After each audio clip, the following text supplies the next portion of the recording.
عليه ونعوذ بالله من شرور أنفسنا ومن سيئات أعمالنا من يهده الله فلا مضل له ومن يضلله فلا هادي له وأشهد أن لا إله إلا الله وحده لا شريك له وأشهد أن محمدا عبده ورسوله فقد قال الله تبارك وتعالى في القرآن المجيد والفرقان الحميد أعوذ بالله السميع العليم من الشيطان الرجيم بسم الله الرحمن الرحيم يا أيها الذين آمنوا اتقوا الله حق تقاته ولا تموتن إلا وأنتم مسلمون يا أيها الناس اتقوا ربكم الذي خلقكم من نفس واحدة وخلق منها زوجها وبث منهما رجالا كثيرا ونساء واتقوا الله الذي تساءلون به والأرحام إن الله كان عليكم رقيبا يا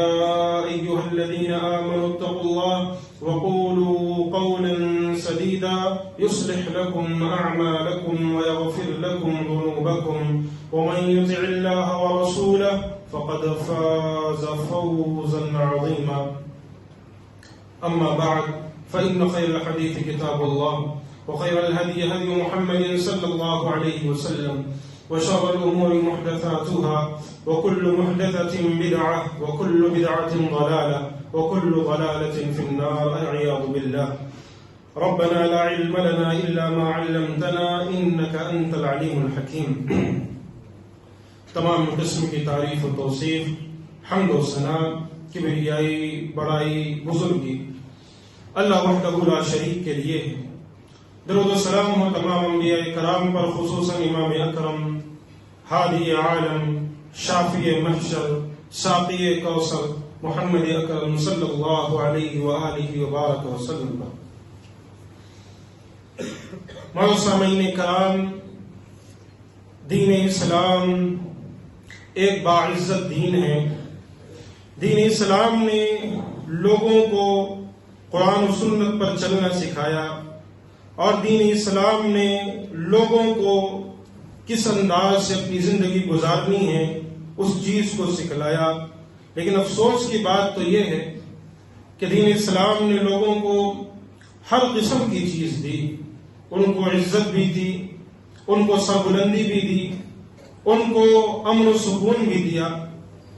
لیکن آج کے اس دور کے اندر جیسے جیسے آنے والی نسل پروان چڑھتی جا رہی ہے، وقت کے ساتھ جیسے جیسے سال ختم ہوتے جا رہے ہیں، قیامت قریب آتی جا رہی ہے، ویسے ویسے لوگ دین اسلام سے دور ہوتے جا رہے ہیں۔ آج لوگوں کا نظریہ، لوگوں کے سوچنے کا طریقہ، لوگوں کا انداز، سارا کچھ دین کے مطابق ہونے کے بجائے دنیاوی لوگوں کو دیکھ کر ان کے مطابق اپنی زندگی گزارتے ہیں۔ لوگ آج ہر جانب سے دین اسلام کو چھوڑ چکے ہیں۔ جیسے جیسے قیامت جو ہے قریب آتی جا رہی ہے، ویسے لوگ اپنے آپ کو دین سے دوری اختیار کرتے جا رہے ہیں۔ کئی لوگوں کا سوچنا یہ ہوتا ہے کہ جوانی کی حالت ہے، ابھی تو کمانا ہے، کمانے کی حالت میں اگر دین پر عمل کرنے بیٹھ جائیں گے تو کمائی نہیں ہو پائے گی، داڑھی سفید ہوگی جب تک جو ہے دین اسلام پر عمل کریں گے۔ کئی لوگ سوچتے ہیں کہ بس نمازیں تو چل رہی ہیں نا، جمعے کی نماز چل رہی ہے، یہ سارا کچھ چل رہا ہے، کیا ضرورت ہے، بس اتنا ہی کافی ہے، باقی تو مولویوں کا کام ہے، باقی تو کل قیامت والے دن دیکھ لیں گے۔ ایسے حالات مسلمانوں کے ہیں، اور مسلمان یہ خواہش کرتا ہے کہ اگر وہ کھڑا ہو جائے تو اس کے سامنے کوئی ٹک نہ پائے۔ جیسے عمر بن خطاب کی ہیبت تھی، جیسے خالد بن ولید کی ہیبت تھی، جیسے اس دور میں اصحاب رسول کا دبدبہ تھا، ویسے چاہتا ہے کہ مسلمان اس دور میں بھی ہمارا دبدبہ ہو، ہماری طاقت ہو، ہماری قوت ہو۔ کیسی طاقت اور قوت کہ ایک بھائی دوسرے بھائی کے چہرے کو دیکھنا نہیں چاہ رہا ہے، ایسی طاقت اور قوت بنانا چاہتے ہیں کہ ایک بھائی دوسرے بھائی کو دیکھنا گوارا ہی نہیں کرتا۔ آج ہمارے اور آپ کی زندگی سے دین اسلام کی محبت بالکل ختم ہو چکی ہے۔ یہ کہنا برا نہ ہوگا کہ ہم نے اپنے ہاتھوں سے دین اسلام کے جنازے کو اٹھایا ہے، آج ہم نے اپنے ہاتھوں سے دین اسلام کو دفن کر دیا ہے، ہم نے اپنے ہاتھوں سے اپنی غیرت و حمیت کو نکال کر اپنے گھر سے باہر پھینک دیا ہے۔ افسوس کی بات ہے کہ مسلمان جانتے بوجھتے سمجھتے کہ یہ صحیح ہے، اس چیز کو کرنا چاہیے، نماز پڑھنا اللہ کے نبی کریم صلی اللہ علیہ وسلم کا حکم ہے، لیکن سوچتے ہیں کہ بعد میں پڑھ لیں گے، کل کرتے ہوئے قبر کی گہرائی میں پہنچ جاتے ہیں۔ تاریخ کا اگر آپ مطالعہ کریں تو اصحاب رسول صلی اللہ علیہ وسلم کے اسلام لانے سے قبل کیا حالات تھے۔ اگر میں مشرکین مکہ کے دور کے اندر کے حالات بتلاؤں اور آج کے اس دور کے حالات بتلاؤں تو مجھے نہیں لگتا کہ مشرکین مکہ کے اس دور کے حالات اور آج کے حالات میں کوئی فرق ہے۔ اس دور میں بھی لوگ بیٹیوں کو برا سمجھتے تھے، اس دور میں مسلمان بیٹیوں کو برا سمجھتا ہے۔ اس دور میں بھی مشرکین اپنے آپسی تعلقات خراب کرتے تھے، آپسی محبت ان کے اندر نہیں تھی۔ اس دور میں مسلمانوں کے درمیان آپسی محبت نہیں ہے۔ اس دور میں ان کی صفوں میں اتحاد و اتفاق کی بجائے اختلاف تھا۔ اس دور میں مسلمانوں کی صفوں میں اتحاد و اتفاق کے بجائے اختلاف ہے۔ اس دور کے اندر لوگوں مشرکین کے اندر غیرت موجود نہیں تھی۔ وہ ایک عورت سے 10 لوگ شادیاں کیا کرتے تھے۔ بعد میں عورت کسی کی جانب اشارہ کر دے کہ یہ میرے بیٹے کے بیٹے کا جو ہے باپ ہے تو اسی کا باپ بنتا تھا۔ اور آج کے اس دور کے اندر بھی مسلمانوں کے اندر غیرت و حمیت ختم ہو گئی ہے۔ ویلنٹائن کے ڈے کے نام پر یا عشق و محبت کے نام پر آج ایک مسلمان نہ جانے کتنی لڑکیوں سے اپنی زندگیوں کو خراب کر رہا ہے۔ افسوس کی بات ہے کہ اس دور کے مشرکین کے جو حالات تھے، اب نبی کریم کے آنے سے قبل مشرکین مکہ جن گناہوں میں ملوث تھے، آج اس دور میں مسلمان بھی انہی گناہوں میں ملوث ہو چکا ہے۔ یہ کہنا بری بات نہیں ہوگی، یہ کہتے ہوئے کسی کو تکلیف بھی نہیں ہونی چاہیے کہ اس دور میں مشرکین مکہ آج کے مسلمانوں سے کئی گنا بہتر تھے، کئی گنا آج کے مسلمانوں سے بہتر تھے۔ اس دور میں مشرکین کے اندر وفا تھی، اس دور میں مشرکین کے اندر جوش و جذبہ تھا، اس دور میں مشرکین کے اندر جو وہ ٹھان لیا کرتے تھے اگر اپنی زبان اپنے بھائی کے لیے اپنی زبان دے دیتے تھے تو پھر پورا خاندان اس بھائی کی مدد کے لیے لگ جاتا تھا۔ آج کے اس دور میں اپنے بھائی کو کہیں گے تم یہ کام کرو، تمہارے ساتھ میں ہوں، جب وہ بیچارہ آگے بڑھ کر دین کی خدمت کرنے لگ جائے پیچھے مڑ کر دیکھتا ہے تو سارے ہاتھ چھوڑ کر بھاگ کھڑے ہوتے ہیں، وہ تنا کھڑا رہتا ہے، پھر اس کی مدد کے لیے کوئی نہیں آتا، پھر جو ہے اختلافات ہوتے نہیں، آپ نے راستہ غلط چن لیا تھا، آپ نے طریقہ غلط چن لیا تھا، اسی لیے ہم نے آپ کا ساتھ چھوڑ دیا۔ حالات بہت خراب ہوتے جا رہے ہیں، ہمیں سمجھنے کی ضرورت ہے۔ آج ہمیں یہاں رک کر اپنے حالات کا جائزہ لینے کی ضرورت ہے۔ آج بھی خواب غفلت میں نہیں رہنا ہے۔ کیا آپ یہ پسند کرتے ہو؟ کیا آپ یہ پسند کرتے ہو کہ آپ کے بچوں کی گردنیں کاٹی جائیں؟ کیا آپ پسند کرتے ہو کہ آنے والے دور کے اندر آپ کے یہ بچے اس ملک میں ہندوستانی کہلانے کے حقدار نہ ٹھہرے؟ کیا آپ یہ پسند کرتے ہو کہ آنے والے دور کے اندر آپ کے بچوں کو نکال کر باہر پھینک دیا جائے؟ کیا آپ یہ پسند کرتے ہو کہ آنے والے دور کے اندر آپ کے گھروں کے اوپر غیر قوم آ کر حملہ کر دے؟ آج کہتے ہو کہ نہیں ہمارا گھر تو محفوظ ہے نا، فلاں گاؤں فلاں بستی کے اندر غیر مسلموں نے مسلمانوں کو مارا، پتھروں سے ان کا قتل کیا، مسجدوں کی میناریں گرا دی، مسجدوں کے میناروں پر چڑھ کر نہ جانے قسم قسم کے جھنڈے لگائے، ہمیں کوئی فرق نہیں پڑتا۔ کیوں؟ ہمارا گھر محفوظ ہے نا، ہمارے گھر پر ابھی تک پتھر نہیں پڑے ہیں، ہمارے گھر پر ابھی آگ نہیں پہنچی ہے۔ ایک بات بتلا دو، جنگل میں جب آگ لگتی ہے اگر بغل والا پیڑ یہ سمجھ لے کہ مجھ تک یہ آگ نہیں پہنچی گی، یہ اس کی بے وقوفی ہوتی ہے۔ اگر جنگل میں آگ لگے گی اطراف میں جتنے لوگ ہیں سارے اس کے لپیٹے میں آئیں گے، اور آج یہی حالات ہیں۔ اس ملک کے اندر آگ لگ چکی ہے اور اطراف میں جتنے مسلمان آئیں گے سارے اس کے لپیٹے میں جائیں گے۔ ہمیں سمجھنے کی ضرورت ہے، ہم نے اپنی غیرت و حمیت کو جگانے کی ضرورت ہے، اپنے اندر اسلام کو زندہ کرنے کی ضرورت ہے۔ جس اسلام کو ہم نے اپنے سینوں میں مار ڈالا ہے اس کو دوبارہ جگانے کی ضرورت ہے۔ آج کے حالات ہیں مسلمانوں کے، ہماری ماں اور بہنوں کے کیا حالات ہیں کہ ہمارے گھر سے اگر ہماری بہن نکلتی ہے ہمیں یہ ڈر و خوف محسوس ہوتا ہے، پتہ نہیں گھر واپس آئے گی یا نہیں۔ آج کیا حالات ہیں کہ ہمارا بیٹا اگر گھر سے باہر نکلتا ہے یا ڈر لگا ہوا رہتا ہے نہ جانے وہ کس کا شکار ہو جائے۔ آنے والے دور کے اندر اس سے بدترین حالات ہونے والے ہیں۔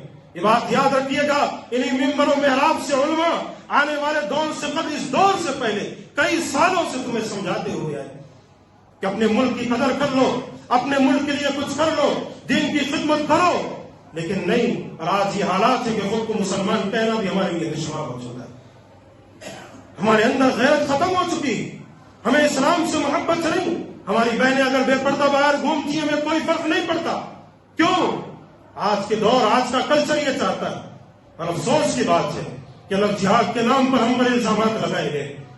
آج اس ملک کے اندر مسلمانوں پر الزام لگایا گیا. ہماری ماں اور بہنوں کے لیے باضابطہ خصوصی طور پر ایسے نوجوانوں کو تیار کیا جا رہا ہے جو مسلمان گھروں کی عورتوں کو اپنی جانب لبھائے، مسلمان گھروں کی عورتوں کو اپنی جانب بلائے، اور مسلمانوں کو اپنی جانب کر کے ان عورتوں کو ہندو بنا کر یا دوسرے مسالک میں ڈال کر پھر ان کو اپنے گھر کی جو ہے مہمان بنا لیں، اپنے گھر کی جو ہے بیوی بنا لیں. اور کچھ دنوں بعد اخبار میں خبر چھپتی ہے کہ فلاں گھر کی ایک مسلمان عورت کسی غیر مسلم سے شادی کی تھی، کچھ دنوں بعد اس غیر مسلم نے اس عورت کو چھوڑ کر بھاگ گیا. اخبارات پڑھتے ہیں یا نہیں؟ آئے دن نیوز آتی ہے یا نہیں؟ کوئی بتانے کی ضرورت نہیں ہے، یہ کوئی سمجھانے کی ضرورت نہیں ہے. کیوں یہ حالات کیوں ہو چکے ہیں؟ کیونکہ ہم نے اپنے گھروں کی عورتوں کے اندر تعلیم و تربیت نہیں رکھی. ہم نے کہا اگر دور چاہتا ہے، اگر لوگ چاہتے ہیں، اگر اسکول چاہتا ہے مخلوط تعلیم، تو تعلیم ہوگی. ہماری بچیاں بھی پڑھنے کے لیے جائیں گی. بچی آ کر کہتی ہے ابا جان اسکول کے اندر اینول فنکشن ہے، مجھے جینس پینٹ پہننے کا حکم دیا گیا ہے، کیا میں پہنوں؟ کہتی اینول فنکشن ہے بیٹی، اجازت ہے تمہیں، تم پہن سکتے ہو. باپ خود لا کر ماشاءاللہ دکان پر جا کر جینس پینٹ خرید کر اپنی بیٹی کے حوالے کرتا ہے کہ جاؤ بیٹی، کیا ہے تمہیں اینول فنکشن میں تمہیں کیا کرنا ہے؟ ابا جان مجھے ناچنا ہے، مجھے وہاں اسٹیج پر آ کر مجھے تھوڑے ناچنا ہے، کچھ اپنے کرتب دکھانا ہے. کہتی ہے بیٹی تم کر سکتے ہو. باپ وہاں بے غیرتی سے اسی اینول فنکشن میں بیٹھا ہوا ہے، بھائی بھی بیٹھا ہوا ہے، اس کی ماں بھی بیٹھی ہوئی ہے، اس کے فراد خاندان بھی بیٹھے ہوئے، سامنے اپنی بیٹی کو ناچتا ہوا دیکھ کر اتنی بدبختی کا عالم کہ اپنی بیٹی کو ناچتا ہوا دیکھ کر تالیاں بجا رہا ہے کہ میری بیٹی ماشاءاللہ کہاں پہنچ چکی ہے، میری بیٹی تو ناچ رہی ہے، کیا خوب ناچی، کیا خوب جینس پینٹ میں لگ رہی ہے، جینس پینٹ پہن کر، ٹی شرٹ پہن کر کتنی خوبصورت میری بیٹی نظر آ رہی ہے. جب سمجھایا جائے ان والدین کو، ان کے گھرانے والوں کو کہ سمجھ جاؤ، اپنی بیٹی کو یہ جینس پینٹ اور نہ جانے اس قسم کے کپڑوں سے پرہیز کرواؤ، تو کہتے ہیں مول صاحب لگتا ہے آپ کی نیت خراب ہو چکی ہے، سوچ صحیح ہونی چاہیے. یہ بچی تو چھوٹی ہے، ابھی 7 سال کی ہے، 8 سال کی ہے، 9 سال کی ہے، 10 سال کی بچی ہے. اس میں ایسی کون سی ہیجان آ جائے گی، اس میں کون سی ایسی لوگوں سے محبت آ جائے گی، کون سی عاشقی کرنے کے لیے بیٹھ جاتی ہے. اور پھر یہی بچی جب جوان ہوتی ہے، 15-16 سال کی عمر کو پہنچ جاتی ہے، اور پھر وہی چیز کالج میں ہوتی ہے اور کہتی ہے ابا جان مجھے کالج میں بھی جینس پینٹ پہن کر جانا ہے. کیوں؟ کیونکہ ساری بچیاں پہن کر آتی ہیں، ساری بچیاں اپنے آپ کو میک اپ پہ تھوپ کر جینس پینٹ پہن کر آتی ہیں. کہتی ہے بیٹی تم پہن کر جا سکتے ہو. اور پھر باپ تو ایسے بھی بدبخت ہوتے ہیں، کہتے ہیں بیٹی جینس پینٹ اندر سے پہن لو، اوپر سے برقع پہن کر چلے جانا. ہے یا نہیں معاشرے کا حال؟ یہ بولو حالات ہے یا نہیں ایسے؟ کیوں حالات خراب ہوتے جا رہے ہیں؟ کیونکہ ہم نے اپنی غیرت ختم کر چکے ہیں. اصحاب رسول کی غیرت کیسی بتلاؤں؟ آؤ بتلاتا ہوں.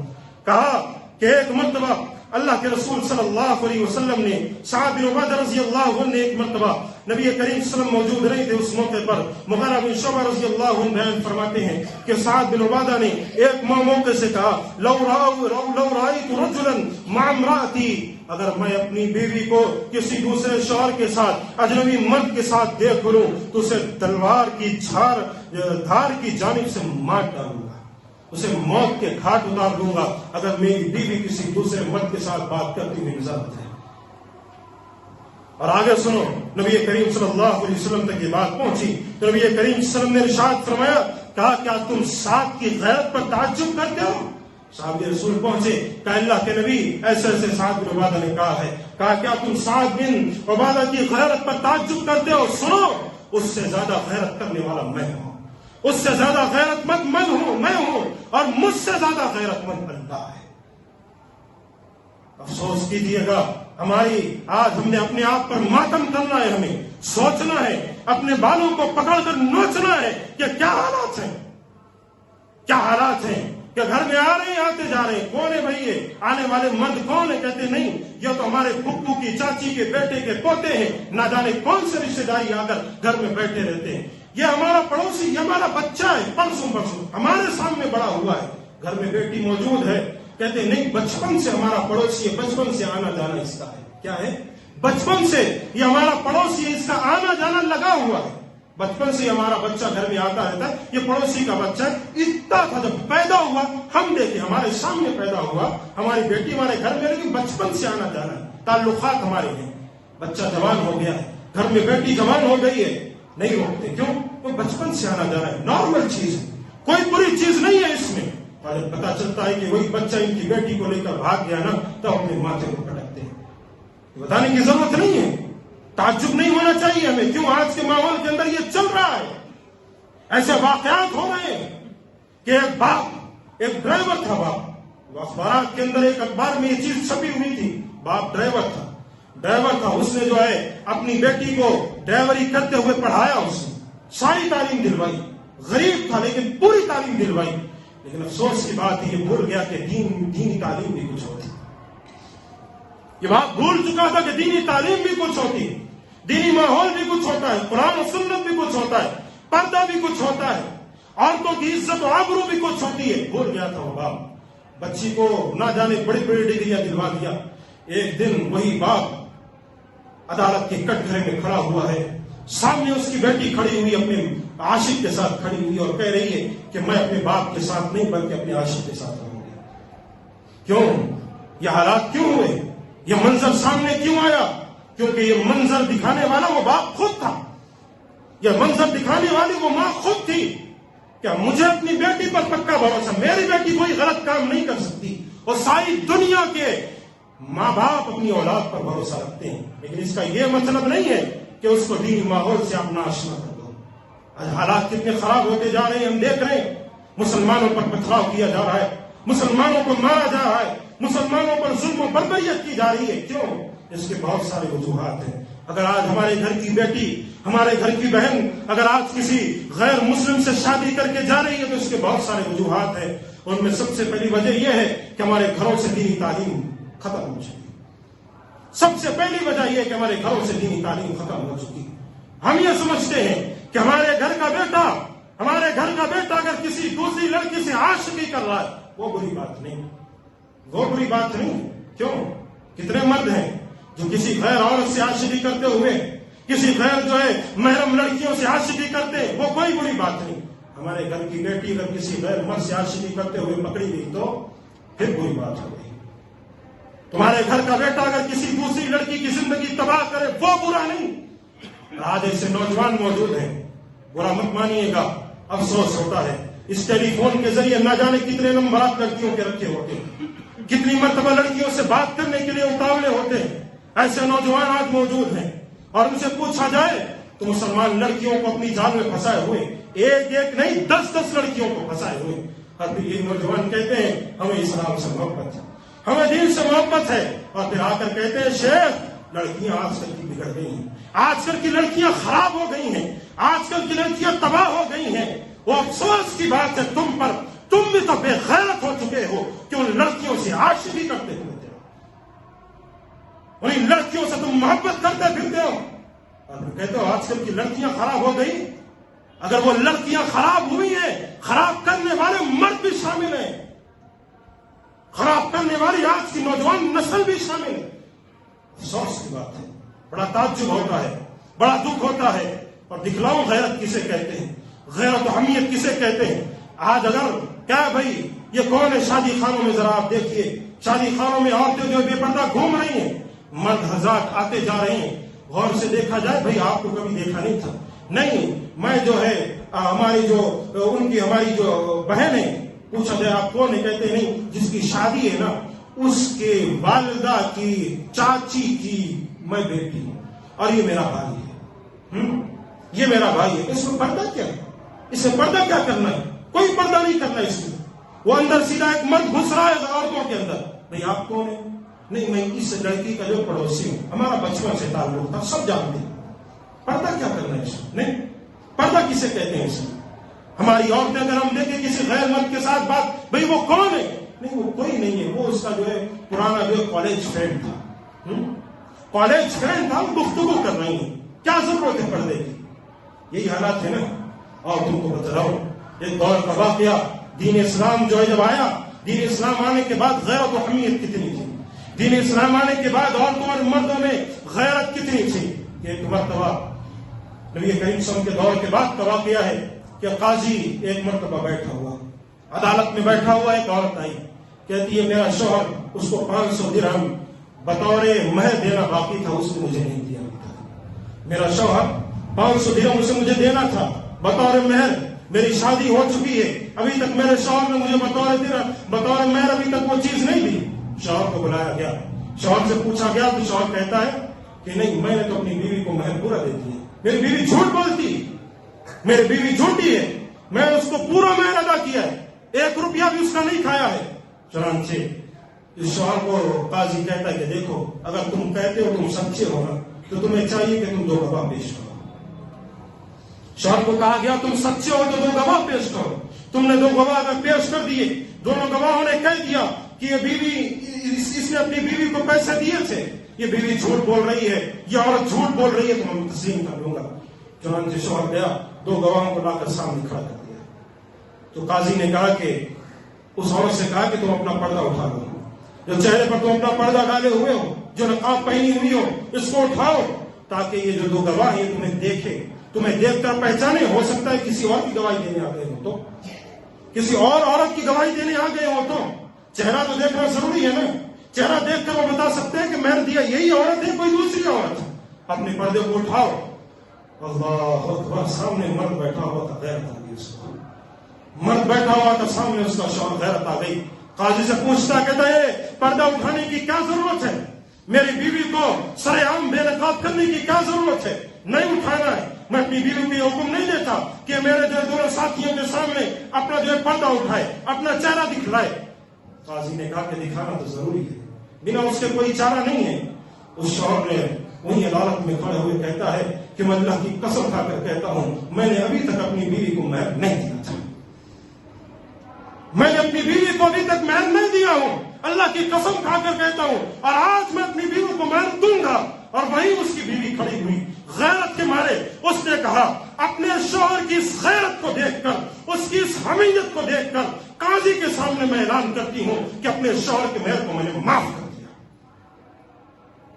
یہ لوگ تھے، یہ غیرت و حمیت تھی ان میں، یہ غیرت و حمیت تھی کہ قاضی بیٹھے ہوئے کہتا ہے ان دونوں کے اخلاق کو دیکھ کر تاریخ کی کتابوں میں لکھنا چاہیے، ان کے اخلاق کو۔ اللہ اکبر، اتنی غیرت تھی کہ اپنی بیوی کے چہرے کو دکھانا گوارا نہ کیا۔ آج شادیوں میں، آج فنکشن ہالوں میں، دعوتوں میں کون ہے، کہاں سے آ رہا ہے، کہاں سے جا رہا ہے، کوئی خبر نہیں، مسلمانوں کے حالات۔ اور پھر کہا جاتا ہے کہ مسلمانوں کے ساتھ ظلم ہو رہا ہے، مسلمانوں کو تکلیف دی جا رہی ہے، مسلمانوں کو مارا جا رہا ہے۔ اور افسوس کی بات ہے کہ آج مسلمان اپنی بہنوں بیٹیوں کو سرے بازار گھماتے ہوئے بڑا فخر محسوس کرتا ہے۔ اگر اس کی بیٹی بے پردہ کالج میں پڑھتی ہے فخر محسوس کرتا ہے، اگر اس کی بہن کالج پڑھتی ہے بے پردہ ہو کر فخر محسوس کرتا ہے۔ کیوں؟ کیونکہ نہ آج عورتوں کو دینی تعلیم دی گئی، نہ مردوں کو دینی تعلیم دی گئی، عورتوں کو بے پردگی کی تعلیم دی گئی، جس کی وجہ سے جب یہ بچیاں، گھروں کی عورتیں، گھروں کی بیٹیاں بڑی ہوتی ہیں تو سمجھ جاتی ہیں کہ نہیں، پردہ تو ہماری جو ہے تعلیم میں رکاوٹ بن چکا، پردہ ہماری شریعت، ہماری جو ہے ترقی میں رکاوٹ بن چکا۔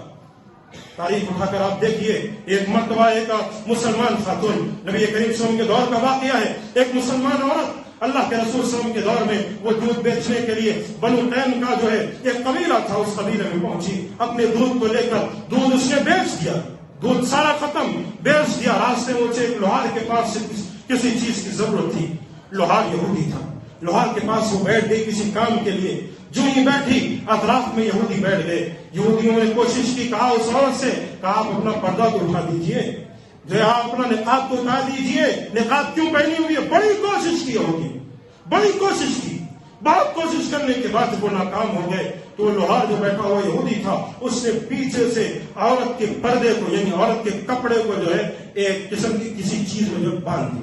جب عورت اٹھی سارا پردہ اس کا کھل گیا، برہنہ ہو گئی۔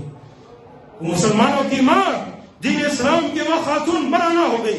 اسی وقت وہ چیختی ہے، رونے لگتی ہے، سامنے ایک غیرت مند مسلمان موجود ہوتا ہے، ایک غیرت مند صحابی موجود ہوتا ہے، تلوار کو بلند کرتا ہے اسی وقت اس یہودی کو موت کے گھاٹ لا دیتا ہے، اور پھر سارے یہودی مل کر اس مسلمان کو مار دیتے ہیں۔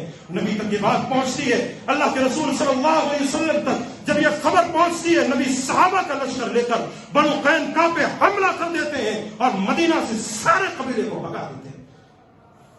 ایک عورت کی غیرت، ایک عورت کو برہنہ کرنے کا نتیجہ یہ ملا ان کو کہ مدینہ سے ان کی صفائی کر دی گئی۔ آج اٹھاؤ تاریخ کو، فلسطین کے اندر ہماری ماں اور بہنوں کی عزتوں سے کھلواڑ، نہ جانے کس کس جانب ہماری ماں اور بہنوں کی عزتوں کو تاتار کیا جا رہا ہے۔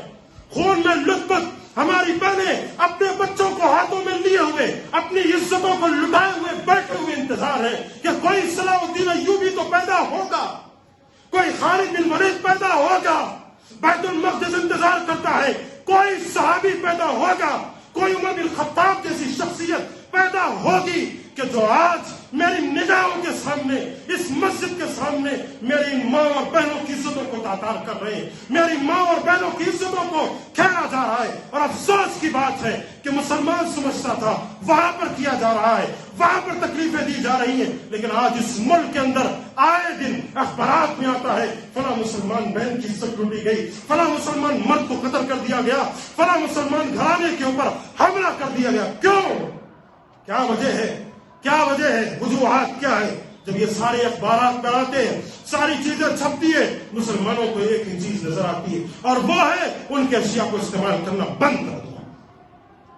ایک ہی چیز نظر آتی ہے کہ ان کے پروڈکٹس، اگر یہ کام کوئی دوسرا ملک کر رہا ہے جہاں پر نبی کریم صلی اللہ علیہ وسلم کا جو ہے پتلا بنایا گیا، آپ سب کو کارٹون کے طور پر دکھلایا گیا، اگر وہ کر رہا ہے، فرانس کر رہا ہے، نبی ان کے پروڈکٹس استعمال کرنا بند کر دو، اٹھا کر پھینک دو۔ اگر امریکہ کر رہا ہے ان کے پروڈکٹس استعمال کرنا بند کر دو، اگر اسرائیل کر رہا ہے ان کے پروڈکٹ، کب تک یہ چلتا ہے؟ 1 مہینہ، 2 مہینہ، 3 مہینہ۔ بابری مسجد شہید ہوئی، کب تک روئے مسلمان؟ روئے نہیں مسلمان، کسی کو میرے حساب سے تکلیف نہیں ہوئی۔ میں صاف کہتا ہوں، کب تکلیف ہوتی ہے جانتے ہو؟ 6 دسمبر آتا ہے اپنے فون میں بلیک ڈے، بڑا افسوس ہے آج مسجد ٹوٹ گئی، شیئر کر دو، ہاں شیئر کر دو۔ جس کسی کو یہ چاہتے اس پہ لکھا، جو کوئی یہ چاہتا ہے کہ بابری مسجد پھر سے بنے وہ شیئر کرے، اگر مسلمان مرد کا بچہ ہے وہ شیئر کرے، بس بے غلطی کی حد اتنی پر بس، اور آگے مسجدیں بالکل ویران، نمازی نہیں، نماز تو پڑھنا ہی نہیں ہے نا، صرف ہمیں گھر میں بیٹھ کر شیئر کرنا ہے، شیئر کھیلنا ہے، فیس بک واٹس ایپ کھیلنا ہے، بس سوشل میڈیا پر جو ہے انہیں پر چیزوں کھیلنا ہے، بس بڑا تکلیف ہوا، فلاں عورت کے ساتھ ہوا، نہیں ہونا تھا، شیئر کیجیے۔ ہمیں آج اپنے آپ کو سوچنا ہے، روک کر اپنے گھر کو سدھارنا ہے، اپنے معاشرے کو سدھارنا ہے، اپنی سوسائٹی کو سدھارنا ہے۔ غیر مسلموں کے اندر اللہ اکبر کیا چیزیں ہوتی ہیں، اگر لڑکی پڑھنے والی نہیں ہے، اس کے پاس پیسے نہیں ہیں، تو غیر مسلموں کے اندر ایسے جو ہے تنظیمیں چلتی ہیں جو لڑکیوں کو تعلیم دلواتی ہیں، لڑکیوں کو تعلیم دلوا۔ ہمارے پاس ایسی کوئی تنظیم ہے؟ ہمارے پاس ایسی کوئی تنظیم ہے جو لڑکیوں کو تعلیم دلوائے، لڑکی کو ڈاکٹر بنائے، لڑکی کو MBBS بنائے، لڑکی کو جو انجینئر بنوائے؟ کوئی تنظیم ہے؟ نہیں ہے بھائی، کوئی مدد کرنے کو تیار نہیں۔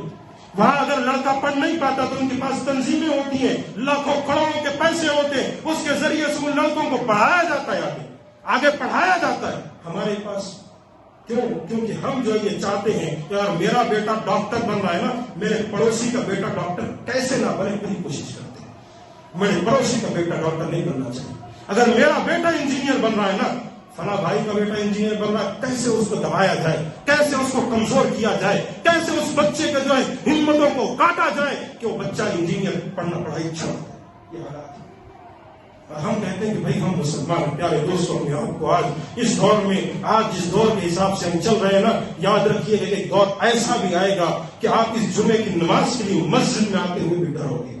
ایک دور آئے گا، برا مت مانیے گا، لیکن وہ دور آئے گا۔ کب آئے گا؟ جب ہمارے گھروں سے آنے والی نسل جو ہمارے گھروں میں پڑھ رہی ہے اس کو دینی تعلیم دلوانا ہم چھوڑ دیں گے۔ آج دینی تعلیم کا کیا مطلب ہوتا ہے؟ بچہ جو ہے اسکول میں پڑھے گا، عشاء یا مغرب کے بعد 1-آدھا گھنٹہ اگر بچہ مولوی صاحب کو قرآن سنا دے گا، دینی تعلیم بس یہیں پر ختم۔ بچہ گیا گھر پر، ٹی وی لگی ہوئی ہے، کیا کارٹون دیکھ رہا ہے، کیا لگا آج تھوڑا پکچر اچھی چل رہی ہے، ابا کیا دیکھ رہا ہو، نہیں یہ پکچر بیٹا دیکھو، اس میں آپ کو سبق ملے گا، بٹھا کر باپ دیکھ رہا ہے، بہن دیکھ رہی ہے، ماں دیکھ رہی ہے، سارے لوگ پکچر دیکھ رہے ہیں. اور کیا دینی تعلیم بھی ہم بچے کو، کیسی دینی تعلیم؟ نہیں، امام صاحب آتے ہیں 200 روپے ان کو دیتے ہیں، بچے کو قرآن مجید پڑھا کر جاتے ہیں. یہ دینی تعلیم دیتے ہیں؟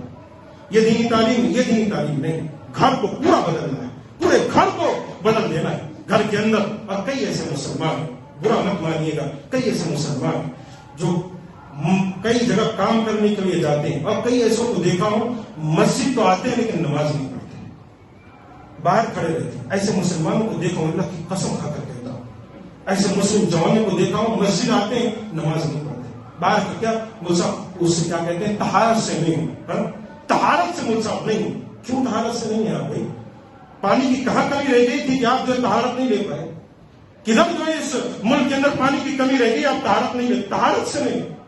ہمیں ایک کام کرنا، اگر پورا جو ہے ہمارا، اگر ہم ایک کمپنی میں کام رہے، پوری کمپنی میں اکثر مسلمان ہیں نا، وہاں نماز قائم ہونی چاہیے، وہاں ہفتے واری ایک درس ہونا چاہیے، سارے کمپنی کے لوگوں کو بٹھا کر ایک امام صاحب یا ایک بڑے عالم کو بلا کر وہاں درس دلوانا چاہیے. وہاں لوگوں کو کیسے تعلیم و تربیت میں آگے، کیسے اپنے کام کے ساتھ دین کو آگے بڑھا سکتے ہیں، وہ سکھانا چاہیے. یہ ہمارا رویہ ہے. کئی ایسے لوگ ہیں، آپ نماز کیوں نہیں پڑھتے؟ بھائی ہمارے روح کے اندر کوئی نماز نہیں پڑھتا، اس لیے میں بھی نماز نہیں پڑھتا. ہمارے اندر کوئی نماز، تو پھر خود کو مسلمان کہتے ہو تو یہ سارے کام چھوڑ دو. وقت بہت کم ہے، ورنہ بہت ساری باتیں باقی رہ گئی تھی بتلانے کے لیے، لیکن عمومی بات پیارے دوستوں یہ جو بتانا چاہ رہا تھا، امید ہے آپ سمجھ چکے ہوں گے. حالات کے لحاظ سے کھل کر میں نے آپ کے سامنے کوئی چیز ذکر نہیں فرمائی، میں نے اشارتاً کئی چیزیں ذکر فرما دی، اس کے آگے آپ خود سمجھ جائیں. الحمدللہ آپ کے پاس عقل ہے، آپ کے پاس سمجھ بوجھ ہے، آگے آپ سمجھنا ہے کیا کرنا ہے. آپ کو اس ملک کو بچانا ہے، اس ملک میں اپنا نام پیدا کرنا ہے، یا اس ملک کے مسلمانوں کے نام کو ختم کرنا ہے. یہ آپ کے ہاتھ میں ہے. آپ کریں گے جو، آگے چل کر آپ کی اولاد ویسے ہی کرے گی. اللہ سے دعا ہے اللہ تبارک و تعالی ہم تمام کو قرآن و سنت پر عمل کی توفیق عطا فرمائے. اللہ تو ہمیں جب تک زندہ رکھ، ایمان و اسلام پر زندہ رکھ، اور جب تو موت دے ہماری زبان سے کلمہ توحید لا الہ الا اللہ جاری فرما. آمین. واخر دعوانا ان الحمد للہ.